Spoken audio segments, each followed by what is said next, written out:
So a year ago, I went into spontaneous AFib and nearly died. This is my 12 lead. I know you can't read it, but I'll explain. See, I'm a retired paramedic, so when my heart decided for the first time in 34 years to no longer beat correctly, I knew exactly what was going on. I took an Uber to the ER because I was too embarrassed to call my old job, and I walked in and said, "I've gone into unstable AFib and my pressure is dropping. I would do something about that if I were you." And none of them believed me. They sat me down and were like, "So what's going on? Do you have like an Apple Watch? Why do you think you've gone into AFib?" I was like, "Lady, my heart just changed its rhythm. I think I would notice, wouldn't you?" And she was like, "No, I don't think so." But they put me on the monitor and lo and behold, I was in fact in unstable AFib and my pressure was in fact tanking.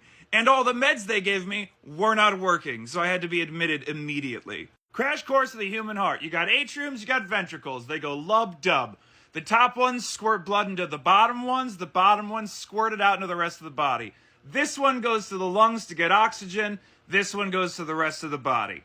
But Pat, they're labeled wrong. No, this is the patient's heart, so it's mirrored. That's why the left is on the right and the right is on the left, because medicine is unnecessarily complicated. You're staged left and right, if you will. Anyway, what's supposed to happen is there's a node in here that generates electricity and it cascades down the rest of your heart. And that is what gives you the appropriate rhythm, which should look something like this. Notice how it's even, and they all go when they're supposed to go. But now my heart was all wiggly waggly.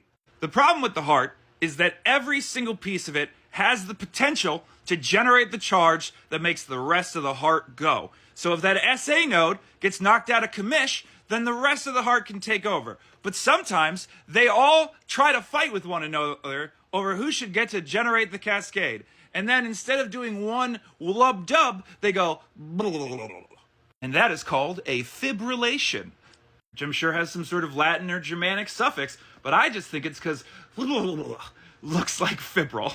My ADHD is so bad that even my heart couldn't make up its mind. I'm so white, my heart lost its rhythm.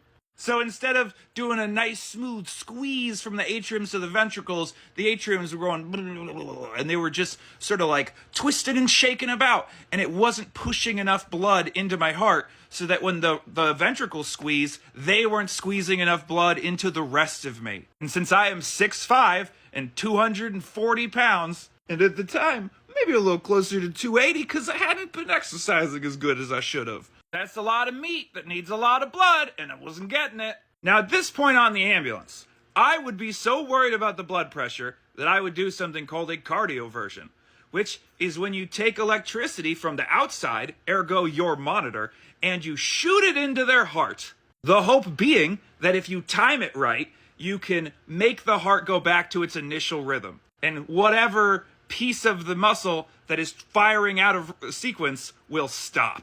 So imagine my horror when I'm in the hospital and they're like, "Hey, the meds aren't working, so we're gonna have to cardiovert you." They wanted to shove a tube down my throat and shock me that way from the inside. And I was like, "No."